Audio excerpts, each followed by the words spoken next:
From Korea to Germany. From Alaska to Puerto Rico. All over the world, the United States Army is on the alert to defend our country, you, the American people, against aggression. This is The Big Picture, an official television report to the nation from the United States Army. Now, to show you part of the big picture, here is Sergeant James Mansfield. Today, The Big Picture brings you the story of the United States 7th Army in the invasion of southern France. We will show you how foot soldiers, American combat infantrymen, broke the back of the Axis by striking from the south. These were the men of the blue badge in action. Then also for you, we have a three-cornered interview between Colonel Quinn and two war correspondents, Mr. Douglas Larson from Scripps Howard and Sergeant Francis Porter of the United States Army, both of whom saw service in Korea. Citing incidents taken from their actual experience, they will discuss for you the real value that press coverage gives a unit in combat. So now, for more about our program, we take you to the office of Colonel William W. Quinn. How do you do, ladies and gentlemen? This week, the Blue Badge brings you the story of the invasion of southern France. We will see the infantrymen of the 3rd, the 45th, and the 36th Divisions. And later on, we will talk with two noted war correspondents from Korea who will discuss with us the effects of publicity on unit or combat morale. But now, the story of the 7th United States Army.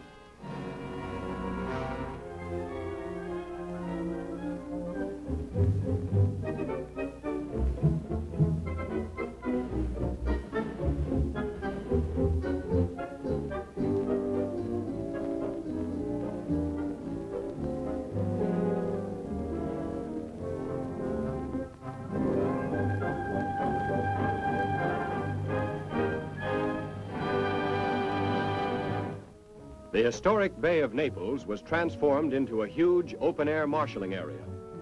This vast quantity of mechanized war implements was to be used by the 3rd, 36th, and 45th Divisions, which later were combined to create the 7th Army.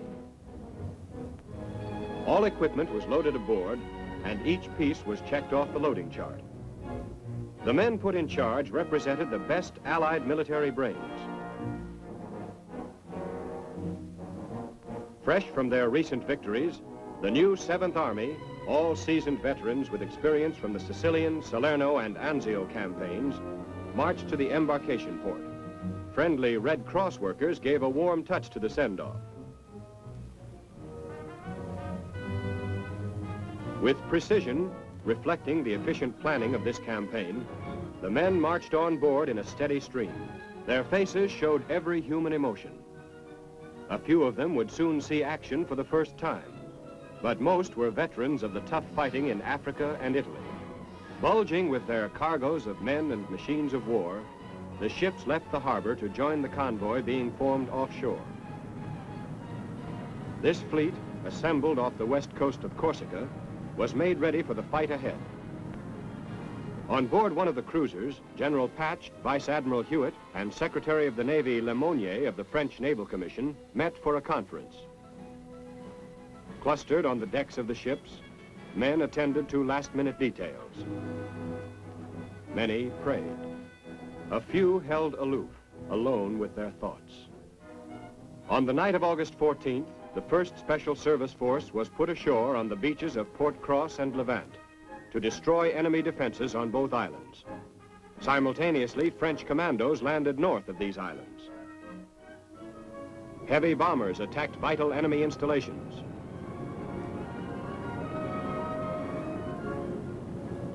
Dawn was breaking when the huge armada of fighting ships slipped into the assault area without opposition. Each vessel took up her allotted position. Navigators, gunners, and signalmen were alert. Every man had a job to do. The Germans must be routed from their stronghold. Every gun was made ready. The fight was about to begin. Huge Allied bombers winged their way toward Toulon. En route to their objective, no opposition was encountered. For 30 miles from Cannes to Toulon, our air armada patrolled the seas, protecting the Allied convoy. They continued to attack north of the Cavalier area. Throughout the entire operation, anti-aircraft fire was negligible, and the Luftwaffe was absent. The 509th Parachute Infantry Battalion was inspected at Polonica Airport. These men were chosen for their intelligence, their strength, their ability and drive. They had been through a tough course of training, taught the art of killing, the art of survival in a strange land, and the quickest way of getting from any given place to another.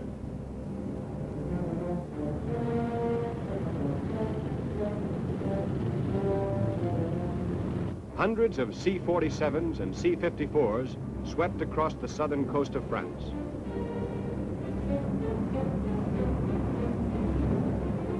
Below could be seen other paratroopers who had spearheaded the invasion the night before. The air was full of parachutes drifting slowly to the ground, carrying hardened American veterans to reinforce the men who had preceded them.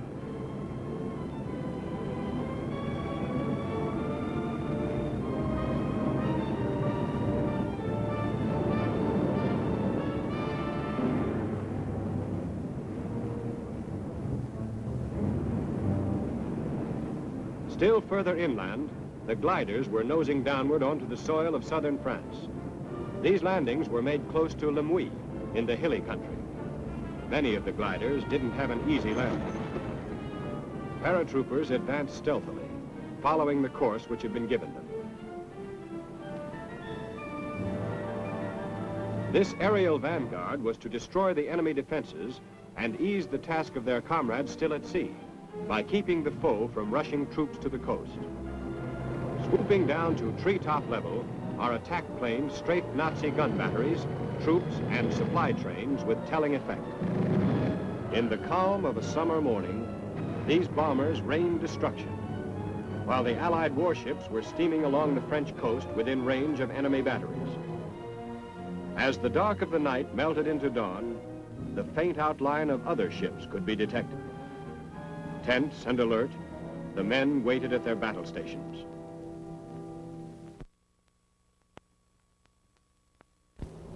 H-hour.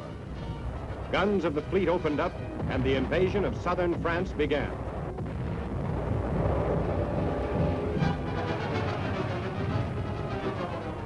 Landing craft bearing men, tanks, and ammunition raced toward their objectives.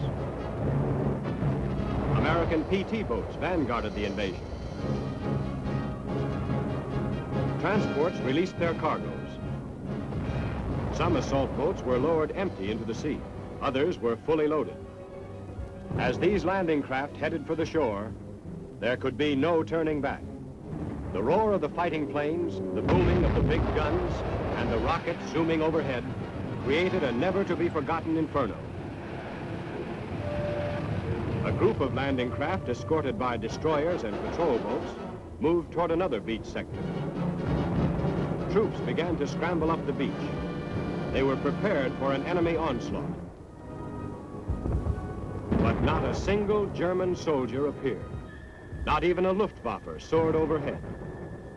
Under Lieutenant General Alexander M. Patch were 3 corps. The 6th Corps, commanded by Major General Lucien K. Truscott, included the famed 3rd, 36th, and 45th Infantry Divisions. The French 2nd Corps was commanded by General Jean de Lattre de Tassigny, and the 1st French Corps was under command of General Bethouard. Still unmolested, men and supplies were landed. However, rearguard sniping caused small delays at some of the landings. 100-foot floating causeways were dropped into the waters. Mine detector squads cleared the roads to permit our tanks to continue on their way. German prisoners were herded onto the beaches for removal to ships. By midnight of August 16th, the French commandos had been contacted. Operations had progressed so smoothly that by noon the following day, a beachhead 20 miles long and 9 miles deep had been established. Our seriously wounded men were evacuated to floating ambulances. Meanwhile, the enemy fought desperately to block our advance in order to cover a general withdrawal.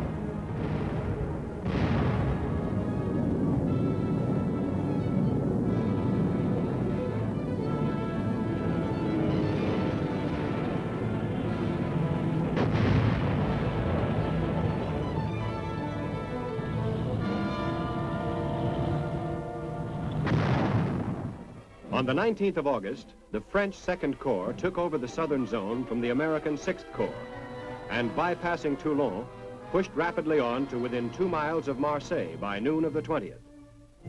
The wounded were given life-saving blood plasma and first aid. Prisoners taken in the advance were immediately evacuated from the combat zone. General Patch, accompanied by General de Tassigny, who now commanded the French B Army, awarded the Silver Star to Marc Reynaud, the leader of the French patriots in this area. The 3rd Division, en route to Brignoles, halted its drive momentarily.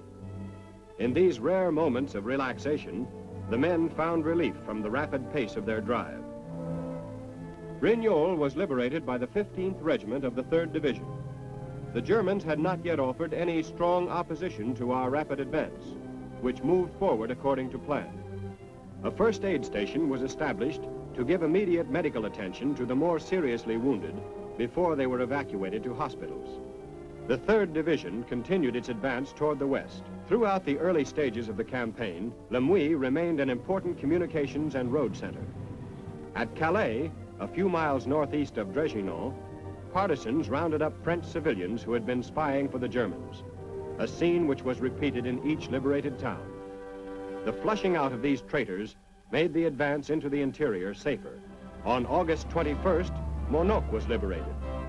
Our advance elements had difficulty in keeping contact with the retreating Nazis. This town did not become a battleground, and the rapid movement of our forces prevented any German destruction. When the first part of the 3rd Division entered Avignon, they had a close-up of the destruction caused by our bombing. The streets were deserted, for the civilians did not believe the Germans had actually left. Only the FFI, having seized the town center, waited for the arrival of our troops. The French force entered Marseille. Isolated Germans, cut off from further retreat or aid, had to be liquidated. In other sections of the 2nd largest city of France, parts of the 3rd Algerian Division guarded against possible counterattack by Germans left in the city. The streets remained deserted until the patrols routed out the last of the enemy.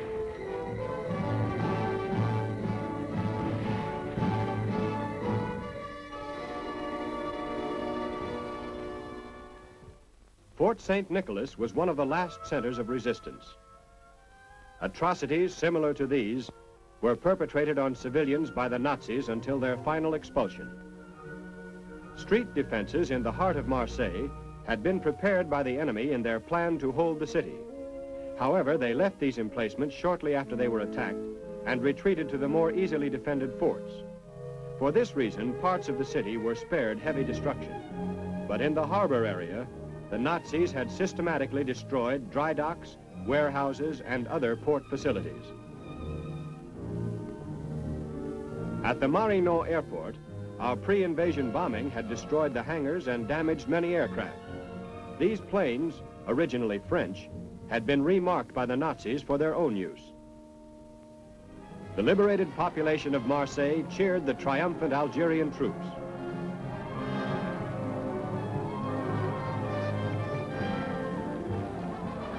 General de Josselard de Marty-Saberti, commander of the French-Algerian Division, was congratulated by General de Tassigny and by Monsieur de Tilt, French Minister of War.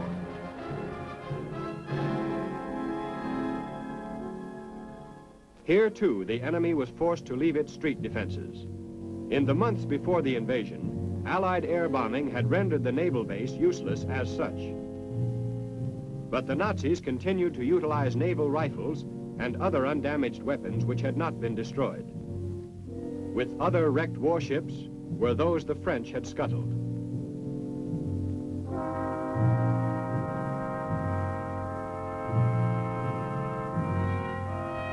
This is what remained of the famous French fighting vessel, Dunkirk. This submarine and torpedo plant, although damaged severely, had remained in use until the capture of the port. Fort de Jana, built by the French in 1936 and taken over by the Germans in 1940, had been rendered useless by Allied bombing. Among the weapons the French had installed were 320-millimeter guns, which, with their turrets, had been taken from battleships. At Fort de Cisse-Fort, the Germans surrendered only after their water supply had been exhausted. Before their surrender, they destroyed many heavy guns. In Toulon, joyous people cheered the French troops. In this amphitheater of hills behind Toulon, the French had constructed a series of strong forts which guarded them against invasion from the sea. It was into these strongholds that the Nazis now retreated for their last defense of southern France. The French forces, commanded by General de Tassigny, pushed westward to check the Germans moving up the Rhone Valley. Meanwhile, segments of the American 6th Corps, composed of the 3rd, 45th, and 36th Divisions, advanced westward and northward. Roads were littered with destroyed enemy vehicles, guns, and Nazis. Town after town was left behind by our troops in their rapid advance to catch up with the retreating enemy.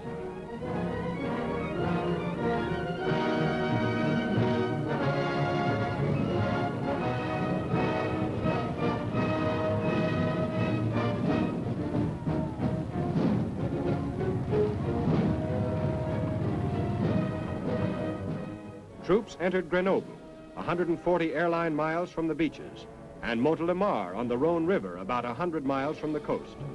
Both places were reached only 8 days after landing. Up to this time, prisoners of war numbered about 17,000. These included Czechs, Poles, and Russians, many of whom had been forced into the German army. When our troops passed through the towns, they found that abandoned vehicles and equipment had already been appropriated by the FFI. Partisans were rounding up Nazi sympathizers, including French women who had been friendly to the Germans. Our only interest in these proceedings was to examine the suspects for spies and saboteurs. On the afternoon of August 29th, the 2nd Battalion of the 7th Infantry Regiment of the 3rd Division caught up with the enemy 5 miles north of Montélimar. With the destruction of this second segment, we had captured nearly 15,000 more troops, which had been concentrated to block our advance.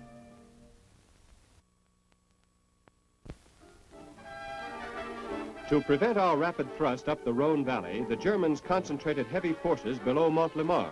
But Task Force Butler, composed of elements from the 6th Corps, skillfully wheeled through Dye to the Rhone, pocketing the Nazis from the rear. It was in conjunction with our units of the 3rd Division, which were driving up from the south. Our artillery went into action.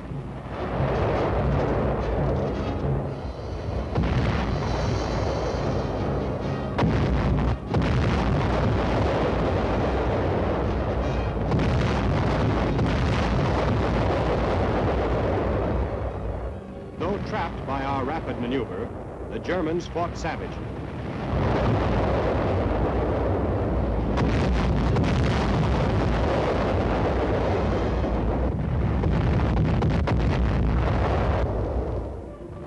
The Nazis who escaped annihilation fled northward, pursued by our Air Force and units of the 3rd Division.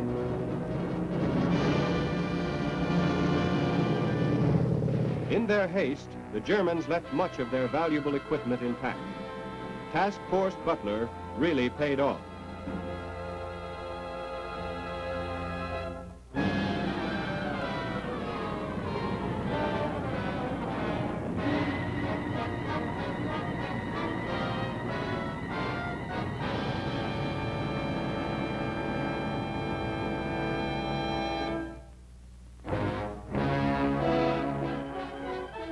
Nazis who had been cut off from their escaping comrades were rounded up and imprisoned. While the 3rd Division was moving toward Lyon, the 191st Tank Destroyer Battalion, in support of the 45th, raced northward above Lyon to cut off the Germans who were retreating through the Rhone Valley.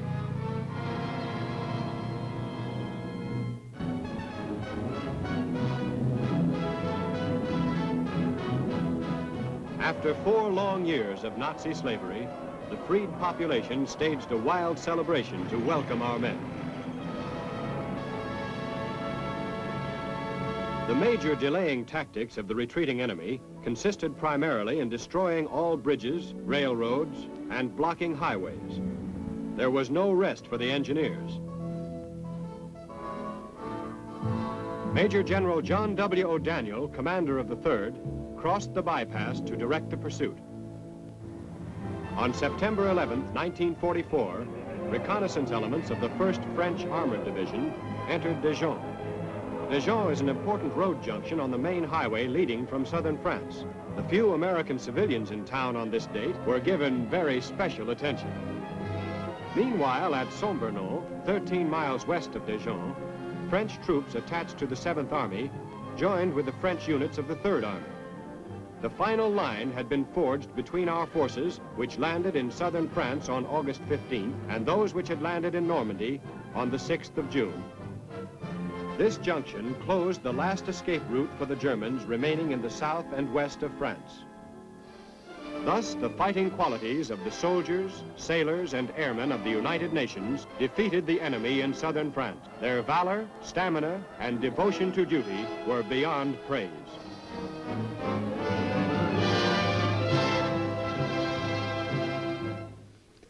Well, ladies and gentlemen, we're pleased to bring to you today two noted war correspondents from Korea, Mr. Doug Larson of Scripps Howard and Sergeant Francis Porter of the United States Army.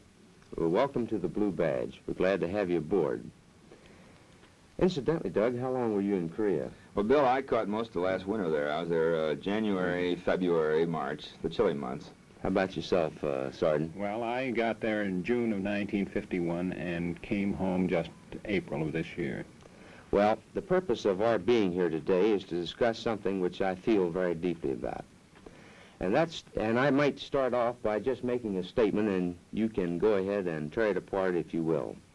The statement is this: it is my belief that publicity of a combat unit, good publicity and good coverage by the press, aids materially in the increase of the combat effectiveness or efficiency of that unit.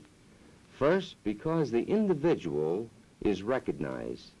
Second, because the unit and the individual are placed under a spotlight. And I believe you'll all agree that the performer on the stage does better under the spot than he does in the shadows. And third, there results, therefore, a chain reaction, that when an individual is recognized, he does even greater deeds, and then there's more publicity, and then there's the additional greater deeds. It goes on and on. Can you tear that apart, Doug? Bill, I don't think that point needs any tearing apart. I think you're absolutely right. I know that when I hit a unit, why, there seems to be an immediate spark of enthusiasm, certainly not for me. The mere fact that a correspondent or reporter is there, in any kind of activity they're doing, they seem to be more interested, do a better job, call it showing off if you will. I think it's a very valid point, and of course correspondents are always flattered by the thing, and to the extent that a correspondent helps, I think he is pleased by that. Sergeant Porter, do you agree with Doug on that? I certainly do, Colonel, and there are a couple of points I'd like to bring out. The first is we always are striving to get individual recognition for these people who do the job. And a second point is we have found that when you tell a good outfit that they're good, they just seem to get better. That's on the principle that commendation is better than condemnation. Is that the idea? It certainly is, sir. And in this problem of publicity, it proves itself time and time again. Right. Doug, I have another question for you. Some commanders are reluctant. This is the question. Some commanders are reluctant to go after publicity for the unit for the fear of censure that they may be getting publicity for themselves. Have you run into that? Well, Bill, I don't think so. My experience has shown that usually if you get together with a young commander, or a commander who hasn't had much experience in press relations, he's likely to be a little nervous, perhaps a little cautious. But I think once he has had a little experience with the correspondence and with the media, why It works out very smoothly. I don't think so. I think perhaps, Colonel, the officers are afraid of being tagged as publicity seekers, and they're just dodging it for themselves. That's my feeling. How about it, Sergeant? I agree with him there, sir. Of course, we Army correspondents get to know commanders from division commanders right on down to squad leaders. And I have found that these commanders are insistent that the publicity go to the men under their command, that they push the publicity down. Well, that's the thing we're talking about. Well, let me ask you a question here again, Doug. How about the correspondents liking to follow a specific unit and going along with them all the time instead of just covering the board? Well, that certainly makes sense, and it was my experience all the time. You get to a unit, an outfit, you get friendly with them, they like you, you know how they react, and well, you just have more contacts in an outfit, and frequently if you've gone and you come back, they will have remembered stories and tip you off onto what has happened, or they will tip you off perhaps on some action or something that's coming out that you will want to cover, and you just cement your friendships with them. I think that's the experience. Well, my friend over here, Sergeant Porter, had no choice in that matter. He was tagged to cover the 7th Division, and we ran into each other over there. Well, I'm afraid our time is up. I'd like to thank Doug Larson and Sergeant Francis Porter for being with us. And ladies and gentlemen, we would be pleased if you would be with us next time when we bring you the story of the 7th Division, the famous Hourglass Division from Korea.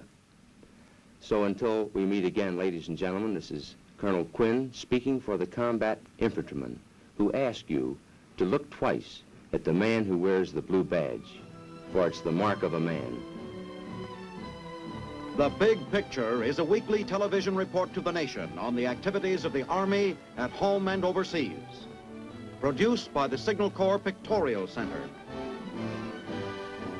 Presented by the U.S. Army in cooperation with this station. You can be an important part of the big picture. You can proudly serve with the best equipped, the best trained, the best fighting team in the world today, the United States Army.